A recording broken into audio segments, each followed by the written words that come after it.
Chapitre, le principe d'inertie. Ce chapitre appartient à la partie mouvement et interaction. Au sommaire de ce chapitre, nous verrons tout d'abord qu'un système peut être modélisé par un point. Nous verrons l'énoncé du principe d'inertie. Nous verrons comment on peut utiliser ce principe.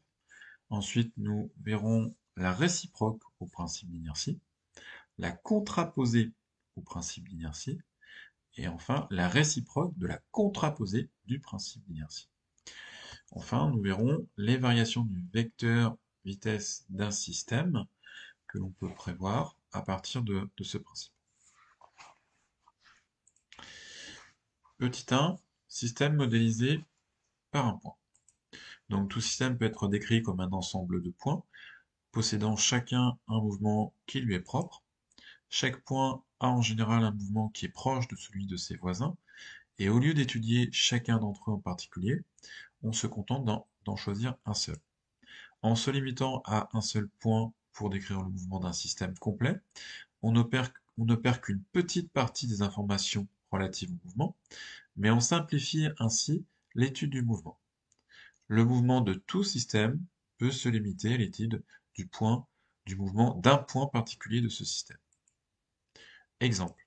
Pour décrire le mouvement d'un ballon, le point choisi est en général le centre de ce ballon.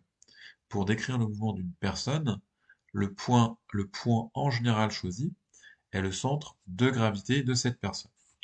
Pour décrire le mouvement d'une voiture, on peut choisir un point situé à proximité, à l'extrémité avant, à l'extrémité arrière ou au centre, mais rarement sur l'une des roues. Petit 2, énoncé du principe d'inertie. Le principe d'inertie n'est valable que dans certains référentiels qualifiés de galiléens. Énoncé du principe d'inertie. Si un système est soumis à des forces qui se compensent, alors ce système est soit immobile, soit en mouvement rectiligne uniforme. Remarque, un mouvement est rectiligne uniforme si le vecteur vitesse est constant, en norme, en direction et en sens. Le principe d'inertie établit un lien entre les forces qui s'exercent sur un système et son mouvement, ou son absence de mouvement. On peut l'utiliser pour démontrer qu'un système peut rester immobile, qu'un système a un mouvement rectiligne uniforme, que le vecteur vitesse reste constant, que la valeur de la vitesse ne change pas, ou que la trajectoire est une droite.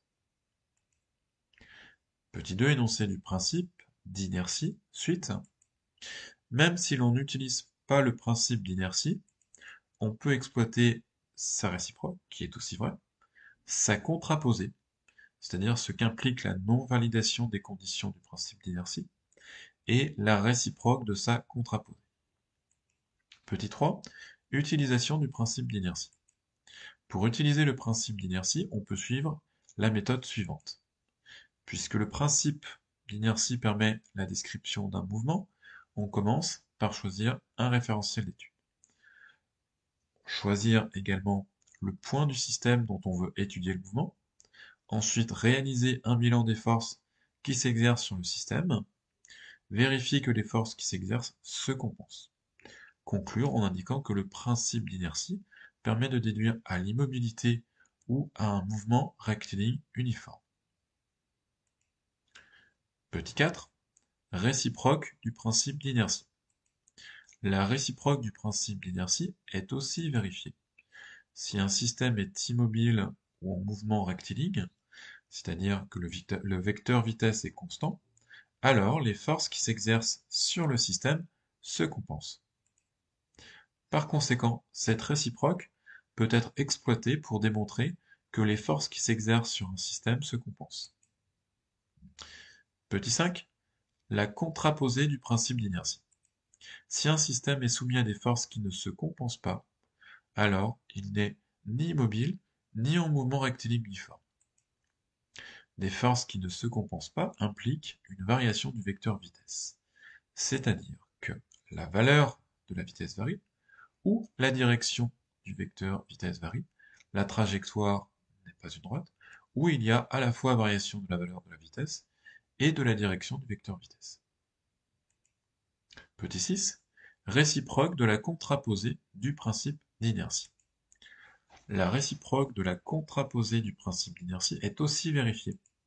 Si un système n'est pas immobile et n'a pas un mouvement rectiligne uniforme, alors les forces auxquelles il est soumis eh bien, ne se compensent pas. Petit 7. Variation du vecteur vitesse d'un système. D'après la contraposée du principe d'inertie, si les forces exercées sur un système ne se compensent pas, alors son vecteur vitesse varie.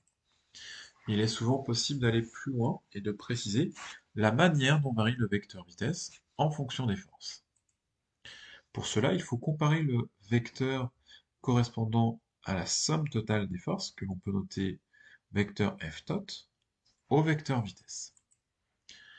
Si le vecteur force totale est obtenu par addition, alors excusez-moi, tout d'abord, il faut préciser donc le vecteur force totale est obtenu par addition des vecteurs forces du système étudié en un point M de la trajectoire.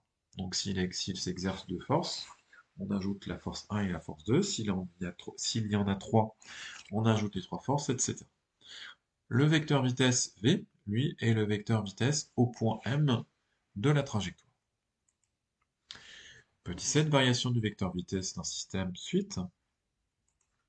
D'une manière générale, si le vecteur force totale a même direction que le vecteur vitesse, alors la direction du vecteur vitesse ne varie pas.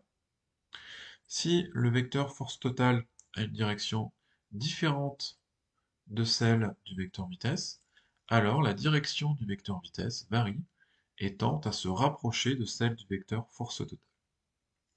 Si le vecteur force totale a une direction et un sens proches du vecteur vitesse, alors la norme du vecteur vitesse augmente. Si le vecteur force totale a une direction proche de celle du vecteur vitesse, mais un sens opposé, alors la norme du vecteur vitesse diminue. Donc ce cours est terminé. Vous pouvez le retrouver en version numérique sur webphysique.fr. Vous pouvez également poser vos questions si vous en avez sous forme de commentaires.